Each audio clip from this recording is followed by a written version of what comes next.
ஹரஹர நம பார்வதி வதஜே ஹரஹர மகாதேவ தென்னாருடைய சிவனே போற்றி எந்நாட்டவர்க்கும் இறைவா போற்றி.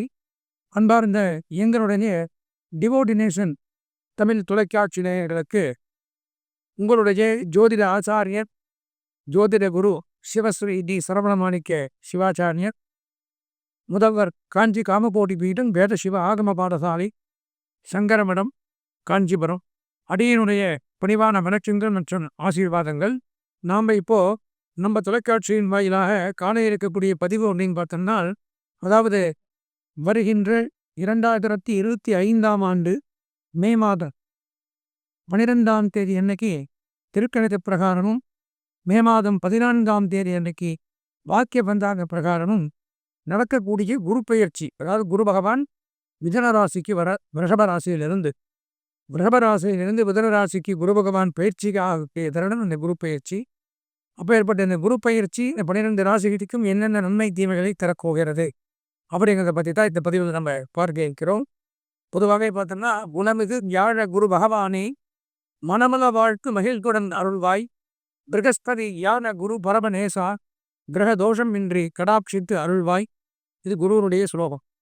பொதுவாக குரு அப்படிங்கிற வார்த்தைக்கே பார்த்தோம்னா ககாரஸ்யாம் தகாரத்வாத், அதாவது காங்கிற வார்த்தை இருளை போக்குபவன் அப்படின்னு அர்த்தம். குரு அப்படின்னாலே நமக்கு இருக்கக்கூடிய இருள், அறியாமைங்கிற இருள், வாழ்க்கையில் ஏற்படக்கூடிய இருட்டு அப்படிங்கிறத, தெளிவில்லாத வெளிச்சமில்லாத ஒரு வாழ்க்கையை வாழ்றோம்ல, அதெல்லாம் விலகணும் அப்படிங்கிறதுக்கு அர்த்தமானவர் இந்த குரு பகவான். குருங்கிற வார்த்தைக்கே அர்த்தம் இருளை கோக்கக்கூடியவர் அப்படிங்கிற அர்த்தம். ஒரு ஜாதகத்திற்கு 9 கிரகங்களில் மிகவும் முக்கியமாக கருதக்கூடிய கிரகம் குரு. குரு பார்க்க கோடி நன்மை அப்படின்னு சொல்வாங்க. குரு பகவானுடைய பார்வை இருந்தாலே கோடி நன்மைகள் ஏற்படும். ஒருவருடைய ஜாதகத்தில் பார்த்தோம்னா, ஒரு கெட்ட கிரகத்தினால் ஏற்படைய தோஷங்கள் இருந்தால் அந்த கெட்ட கிரகத்தினுடன் இந்த குரு பகவான் சேர்ந்து அமர்ந்திருந்தால் அந்த கெட்ட தோஷங்கிறதே விலகிடும். செவ்வாய் தோஷத்தினாக 2, 4, 8, 12 செவ்வாய் இருந்தால் செவ்வாய் தோஷம் சொல்கிறோம். அந்த இடத்துல குரு பகவானோட செவ்வாய் சேர்ந்து இருந்தால் செவ்வாய் தோஷம் விளக்கை. 2வது குருவனுடைய பார்வை, குரு பார்க்கக்கூடிய பார்வை 2ஆம் பார்வை, 5ஆம் பார்வை, 7ஆம் பார்வை, 9ஆம் பார்வை, 11ஆம் பார்வை. இந்த பார்வை அந்த ராசியின் மீது படும் பொழுது அந்த இடத்துல என்னென்ன தீங்குகள் விளைவிக்கக்கூடிய கிரகங்கள் இருந்தாலும் தோஷங்கள் இருந்தாலும் அதை குரு பார்த்தும் பொழுது அந்த தோஷம் அப்படிங்கிறது விலகிடும். குரு அப்படிங்கிறவர் தான் நமக்கு வாழ்க்கையில படிப்பை கொடுக்கக்கூடியவர், உத்தியோகத்தை கொடுக்கக்கூடியவர், திருமண வாழ்க்கையை கொடுக்கக்கூடியவர், வாழ்க்கையில் சந்தோஷமாக வாழக்கூடிய அனைத்தையும் தரக்கூடிய ஒரே நல்ல கிரகம் இந்த 9 கிரகத்தில் குரு பகவான் மட்டும்தான். அப்போ ஏற்பட்ட இந்த குரு பகவான் ஆண்டுக்கு ஒரு முறை பயிற்சியாவார். வருஷத்திற்கு ஒரு முறை ஒரு ராசியை விட்டு மற்றொரு ராசிக்கு பயிற்சியாகிறார். 12 ராசிக்கும் நன்மைகளை தருகிறதா அல்லது பரிகாரங்கள் செய்து கொள்ள வேண்டிய கட்டாயத்தில் நாம் இருக்கிறோமா அப்படிங்கிறதெல்லாம் பார்க்கிறோம். இந்த குரு பயிற்சி பலன்களையும் முழுதாக பார்த்து நல்ல பலன்கள் இருக்கிறவங்களும் சரி, பரிகாரம் செய்து கொள்ளக்கூடிய பலன்களை கொண்டவர்களும் சரி, தாராளமாக ஒருவரே உங்களுடைய சொந்த ஜாதகத்தை அவசியம் பார்த்து வரக்கூடிய ஒரு ஆண்டுக்கு நமக்கு என்னென்ன நன்மை தீமைகள் நடக்கும் என்று தெரிந்து கொள்ள வேண்டும். தொடர்ந்து நாம் 12 ராசிகளுக்கும் உண்டான பலாபலன்களை விரிவாக காண்போம்.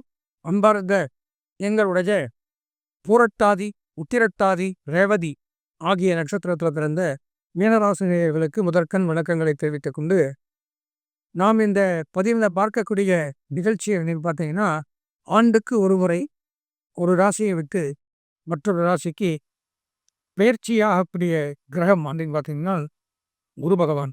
குரு பகவான் ஒரு ராசியிலிருந்து மற்றொரு ராசிக்கு போகிறதுக்கு ஒரு வருஷம் எடுத்துக்கிறார்.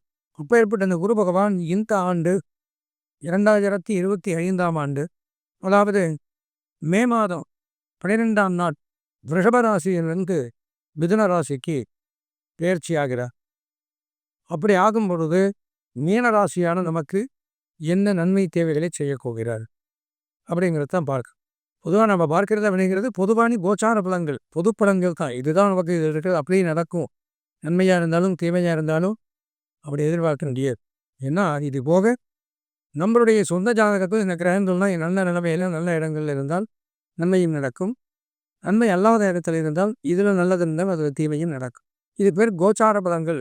நாங்கள்லாம் டிவியில் பேசுகிறோம், ஜோதிடர்கள் எல்லாமே யூடியூப்பில் பார்க்குறோம் பேசுகிறோம்னா இது பொதுவான பலன்களை தான் சொல்ல முடியும். ஏன்னா உங்கள் சொந்த ஜாதகம் எங்கள் கையில் இருக்காது. இப்போ இந்த பொதுவான பலன்கள் அப்படின்னு பார்க்கும்பொழுது இது ஒரு 10% பலன்களை கொடுக்கும். அப்படி இந்த பொதுவான பலன்களில் மீனராசிக்கு 4ஆம் இடம் அப்படிங்கிற இடத்திற்கு இந்த குரு பகவான் தற்சமயம் வராரு. கடந்த வருஷம் சரியில்லை, 3ஆம் இடத்துல தான் இருந்த, அதுவும் நன்மை அல்ல.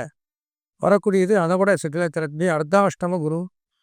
அர்த்தம்னா பாதி, அஷ்டமன்னா 8, 8ல் பாதி 4, 4ஆம் இடத்திற்கு குரு வரார். வரும்பொழுது என்ன நன்மை தீமைகளை செய்ய போகிறார் அப்படிங்கிறத நான் சொன்னேன். 18 சித்தர்களில் ஒவ்வொருவரான புலிப்பாணி சித்தர் பல ஆயிரம் ஆண்டுகளுக்கு முன்பாகவே இன்னென்ன இடத்துல இன்ன கிரகங்கள் இருந்தாலும் இதுதான் நடக்கும் அப்படிங்கிறத கணித்து தெளிவாக பாடல்களில் சொல்லிட்டு போயிருக்கார். என்ன பாடல் அப்படின்னு பார்த்தீங்கன்னா, உன்னவன் 3 நாளில் பொருங்கு 16 8 உன்னிய 12 ஒரு ஜென்மந்தன்னில் நின்றால் மன்னரால் பதியும் சேதம் மாதரால் வியாதி மந்தம் நன்னிய தலை வயக்கும் நவிலவாய் புண்ணுண்டாவே அப்படின்னு சொல்றார். பொன்னவன்னா குரு பகவான். அதாவது குரு பகவான் 3ஆம் இடம், 4ஆம் இடம், 10ஆம் இடம், 6ஆம் இடத்துல 12ஆம் இடத்துல எல்லாம் இருந்தால் என்ன பண்ணுவார்னா, மன்னரான் ராஜாக்கள் பகை, அரசாங்க பகை ஏற்படும், கோர்ட் கேஸ், நீதிமன்றம், வம்பு வழக்கு இதெல்லாம் அனுபவிக்கிறான். மாதரால் வியாதி மந்தம், பெண்களாக இருந்தால் நோய் அவசியம் ஏற்படுவான். மீனராசி பெண்களுக்கு மாதராக இருந்தால் நோய் அதிகம் ஏற்படும். மற்றபடி எல்லாருக்கும் மந்தம். மந்தம்னா என்ன? ஒரு தலை எதுலேயும் ஒரு சுறுசுறுப்பு இல்லை, எல்லாத்துலேயும் தடை, வியாதி, உடம்புல கோளாறு, மந்தமான சூழ்நிலை, தலை மயக்கம், உடம்புல வாய் புண்ணு அதெல்லாம் ஏற்படுமா. இன்னொரு பாடல் என்ன சொல்றாரு? தர்மபுத்திரர் நாளில் வனவாசம் அப்படி கோணகம். பஞ்சபாண்டவர்கள் வனவாசம் போனாங்க. இந்த சூதாட்டத்தில், சகுனி வச்ச சூதாட்டத்தில் கௌரவர்கள்ட்ட தோத்து வனவாசம் போய் கொஞ்ச நாள் இருந்தார். அது 4 குரு வந்தவ தான். அப்படி போனதும் பதி கடந்து வனம் சென்றார்கள். இதுதான் வனம் போனது. பஞ்சவர்கள் சாதுக்கள் வினயால் நல்ல பரவகுரு நாளில் ஏற பட்டபாடு மிக மெத்த உண்டு. 4 குரு வரும் பொழுது பெரிய ராஜா அரசாட்சி பண்ணின்றது. பஞ்சபாண்டவர்களே காட்டுக்கு போய் படாத பாடு பட்டாருங்க அப்படின்னு போடுறாரு. பொருள் விரயம் பலன் குறைவாய் போகும். பொருள் இருக்கிற பொருளை அழிக்க வேண்டிய அமைப்பு. சேர்த்தி வச்ச பொருள்லாம் தான் அழிக்கணும். புதுசாக வருமானம் வர்றது, புதுசாக பொருள் வாக்குறது, சேர்த்துறதுங்கிறதுலாம் நடக்காது.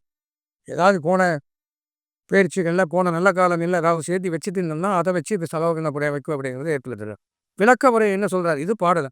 விளக்க உரைக்குள்ளே வந்தோடனே பந்து ஜன விரோதம் எடுத்தோடனே சொந்த பந்தங்கள்கிட்ட பகை, சொந்த பந்தங்கள் விரோதம் ஏற்படும், சண்டை சச்சரவுகள், அவப்பெயன், சொந்தத்துக்குள்ள அசிங்கம், அவமானம், கேவலம், அடிச்சுக்கிறது, வம்பு வழக்கு, மரியாதை குறைவு இதெல்லாம் ஏற்படுத்துகிறார்.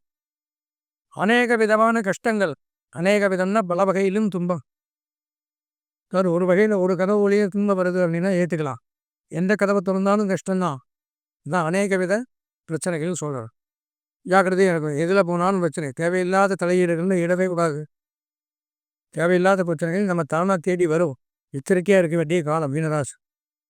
ஏன்னா சனியும் ஜென்ம சனின்னு வரார். மீனத்தில் தான் வந்து சனி உட்கார்றார். மார்ச் 29 சனி பயிற்சி. மே 12 குரு பயிற்சி. குரு 4ல் வரார், அர்த்தாஷ்டமத்தில். சனி ஜென்மத்தில் வரார். இப்போ ரொம்பவே டைம் மோசமாக இருக்கிற நேரம். கொஞ்சம் எச்சரிக்கையாக இருக்க வேண்டிய காலம் அப்படின்னு சொல்ல முடியும். நாற்கால் பிராணிகள் மூலம் பயம். 4 கால் பிராணி நாய் கடிச்சிடுமோ, பசு முட்டிடுமோ, இந்த மாதிரி புலி கடிச்சிடுமோ, சிக்கி கடிச்சிடுமோ, நாற்கால் பிராணிகள் மூலம் பயம் ஏற்படும். நாற்கால் பிராணிகள் பழக்கி இருந்தாலும் அதனால் துன்பங்கள் அப்படிங்கிறதும் ஏற்படும். நமக்கு ஜாக்கிரதையாக இருக்கணும். துக்கம், யாராவது தெரிஞ்சவங்க, சொந்த பந்தம், நண்பர்கள் இழப்பு, அதனால் துக்கத்தை அனுபவிக்க வேண்டிய ஒரு காலகட்டம். தாழ்மைப்படல், பெரிய ஆணாக இருப்பீங்க, ஏதோ ஒரு சின்ன ஒரு தவறு நம்ம தலை குனிஞ்சு நின்று தாழ்மைப்படல். நம்மளோட சின்னவன், வயசில் சின்னவன், அறிவில்லாதவன், படிப்பில்லாதவங்க முன்னாடியே நமக்கு தலை குனிஞ்சு நிற்கிற ஒரு சூழ்நிலை ஏற்படும். துக்கம், நோய், இருக்கிற பதவி இழப்பு. ஒரு நல்ல கம்பெனியில் நல்ல போஸ்டிங் இருப்பேன், திடீர்னு இந்த போஸ்டிங்கிறது நம்மளை தூக்கிடுவாங்க, காரியமே சொல்லாமல். அதனால் திடீர் பதவி இழப்பு அதெல்லாம் ஏற்படும். ஜாக்கிரதை ஏற்படும். சந்தோஷமின்மை, சந்தோஷங்கிறது துளி கூட இருக்காதா, மனக்கவலை தான். ஸ்தான நாசனம், இருக்கும் இடம் விட்டு மாறுதம், வீடு மாற்றம், தொழில் மாற்றம், உத்தியோக மாற்றம் இதெல்லாம். திருமண தடையை உண்டாக்குவார். 4 குரு இருந்தா கல்யாணம் ஆற மாதிரி ஆகும். அதாவது ஆற மாதிரின்னா ஜாதகம் செட் ஆகும், பேச்சுவார்த்தை நடக்கும். ஏன் இன்னும் சொல்ல போனால் நிச்சயதார்த்தம் வரை கூட போகும். சில பேர் திருமண மண்டபம் வரைக்கும் போய் கூட நிற்கலாம். திருமண தடைங்கிறது 4 குரு இருந்தாலும் தடுக்கவே முடியாது. திருமண தடை பூமி சொத்து இழப்பு. பூமி ஏதாவது சொத்து இருக்குன்னா அதை இழக்க வேண்டிய அமைக்க கொடுக்கிறார். வாகன செலவு, வாகன ரீதியாக பதவி ஏற்பட்டுட்டே இருக்கு. வண்டி வாகனத்துக்கு செலவு பண்ணியே சமாளிக்க முடியாது. போனதே திரும்பி வெட்டி செலவு. வாகன பழுது, பிரயாணத்தில் நஷ்டம், வாகன செலவு அப்படிங்கிற போட்டுருக்கு. தேவையில்லாத பிரச்சனை, கடன் தொல்லை, நமக்கு தேவையில்லாத பிரச்சனை தானாக தேடி வரும். அதே மாதிரி கடன் தொல்லைகள், கடன் வாட்டி விதைக்குமா, வருமானம் வந்தால் தானே கடன் வாங்காமல் உண்டு. வருமானமே வரலைங்கிற பட்சத்தில் கடன் வாங்கித்தான் கடன் தொல்லைகள் அதிகரிக்குது. திருட்டு பயம், சோர பயம்னு சொல்லுவான். இருக்கிறதையும் எவனோ திருடிங்க போயிடுவான், சேர்த்து வச்சதையும் பார்த்து ஜாக்கிரதையாக இருக்கும். மருத்துவமனை செலவு அப்படிங்கிறது ஏற்படும் அப்படிங்கிறத போட்டிருக்காரு. குரு பகவான் 4ஆம் இடத்திற்கு வருவது அவ்வளவு நல்லதல்ல. அர்த்தாஷ்டமத்தில் எந்த கிரகம் இருந்தாலும் இதில் ஒரு எக்ஸெப்ஷன் என்னன்னா, குரு பகவான் ஒரு ராசிக்கு அதிபதி. தனுசு ராசிக்கும் மீன ராசிக்கும் குருதான் அதிபதி. அது போக இது நான் முதல்ல சொன்ன மாதிரி இந்த பலன்கள் அப்படிங்கிறது பொதுவான பலன் தான். இண்டிவிஜுவலாக உங்களுக்கு மட்டும் குறிக்க, மீனராசியில் எத்தனை பேர் இருந்தால் அவங்க எல்லாம் ஷேர் பண்ணிக்கிறேன். அப்படி இருந்தும் உங்கள் சொந்த ஜாதகத்தில் உங்கள் குரு பகவான் நல்ல இடத்துல இருக்கார், ஆட்சி பெற்று உச்சம் பெற்று இருக்காருன்னா இந்த பலன் அப்படிங்கிறது கெடுதலுக்கு கொடுக்காது, நல்லதைத்தான் இருக்கும். நாம் இது வரைக்கும் பார்த்தது அப்படிங்கிறது குரு பயிற்சி பலன்கள். நீங்கள் நிறையா பார்க்குறீங்க நம்ம சேனலில். குரு பயிற்சி, சனி பயிற்சி, ராகு கேது பயிற்சி, இதர ஆன்மீக விஷயங்கள், ஜோதிட விஷயங்கள் எல்லாமே நமது நேயர்கள் முழுமையாக தெளிவாக உண்மையாக இது இப்படித்தான் இருக்கும் அப்படின்னு தெரிஞ்சுக்கணும் அப்படிங்கிற காரணத்தினால தான் ஆதாரங்களோடு இந்த பதிவை நாங்கள் வெளியிடறோம். இந்த பலாபலன்களில் சில பேருக்கு நல்லதும் இருக்கலாம், சில பேருக்கு பரிகாரம் பண்ணிக்கிற அளவு தீமையான பலன்களும் இருக்கலாம். அதை கண்டு வருத்தப்பட வேண்டாம். என்ன பண்ணுறது, நன்மையும் நம்ம முழுமையாக அடையுமா இல்லை தீமையும் நமக்கு இல்லாமல் போகுமா அப்படின்னு தெரிஞ்சுக்கணும். அடியனுடைய பெயர் சரவணமாணிக்க சிவாச்சாரியர் என்னோட பேர். நான் காஞ்சிபுரம் சங்கர மடத்தில் வேத சிவ ஆகமம் குருகுலம், எங்களுடைய வேதம் ஆகமம் ஆலய வழிபாடுகள் பூஜையெல்லாம் எப்படி பண்ணுறது, கும்பாபிஷேகங்கள் யாகங்கள் இதெல்லாம் எப்படி பண்ணுறது, நிற்கப்படி கோவில்கள் எப்படி பூஜை பண்ணுறது, இப்படியெல்லாம் குருகுலமாக அமைத்து பலவிதமான குழந்தைகளுக்கு 5-6 ஆண்டு கல்வி திட்டமாக இதை போதித்து கொண்டு, இது மட்டும் இல்லாமல் எங்களுடைய முன்னோர்களும் கிட்டத்தட்ட ஒரு 56வது தலைமுறையிலும் நான் இருக்கேன். 55 ஆண்டுகளாக இந்த ஜோதிட ரீதியாக ஆராய்ச்சிகளும் ஜோதிட புஸ்தகங்களும் பஞ்சாங்கங்களும் வெளியிட்டு ஜோதிட பலாபலன்களை அனைவருக்கும் கூறிக்கொண்டு இதை ஒரு கடமையாகவும் ஒரு சிறந்த பணியாகவும் செய்து கொண்டு வந்து கொண்டிருக்காங்க. அந்த வகையில் என்னுடைய பாரம்பரியத்தில் இன்றைக்கி நான் இந்த பணியை இன்றைக்கி செஞ்சுன்னு வரேன். இந்த ஜோதிடமும் பல பேர் என்கிட்ட படிச்சுட்டு இருக்காங்க. இந்த குருகுலத்தில் ஒரு 5-6 ஆண்டுகள் கல்வி திட்டமாக வைத்திருக்கப்படுகிறது. ஏன் இதை சொல்கிறேன் அப்படின்னா, இந்த மாதிரி ஒரு கருவாயில் இதில் அதிகமாக ஈடுபாட்டோடு மூழ்கி இருக்கிறதுனால ஜாதகம் அப்படின்னா என்ன, ஜோதிடம் தான் என்ன அப்படிங்கிறது ரொம்ப ஆராய்ச்சி பண்ணி இதன் பிரகாரம் தான் இதெல்லாம் நடக்கும் அப்படிங்கிறத தெளிவாகவே நான் கண்கூடவே பார்த்தவன் தெரிஞ்சுன்னு அதனால் சொல்கிறேன். அதனால் நமது நேயர்கள் எத்தனையோ தொலைக்காட்சியில் பேசினாலும் நமது நேயர்களும் இந்த பதிவில் நான் சொன்ன பலாபலன்கள்ங்கிறது 100% புலிப்பாடு சித்தர் சொல்லியிருக்கிறது உங்களுக்கு எடுத்து உரைத்திருக்கிறேன். இது போக சொந்த ஜாதகத்தின் பலன்கள் மாறுபடும், வேறுபடும். அப்போ என்ன பண்ணணும், இந்த மாதிரி நான் முதல்ல சொன்ன மாதிரி பயிற்சிகள் தருவாயில் இந்த நேரத்தில் சொந்த ஜாதகத்தை ஒரு முறை அவசியம் நல்ல ஜோதிடராக கொடுத்து தவறான வரக்கூடிய இந்த பயிற்சிகள் 2.5 வருஷத்துக்கு எனக்கு எப்படி இருக்கும் அப்படிங்கிறத முழுமையாக பார்த்து தெரிஞ்சுன்னு அதில் வரக்கூடிய பலன்கள் தான் 100% நமக்கு நன்மையை தரும்.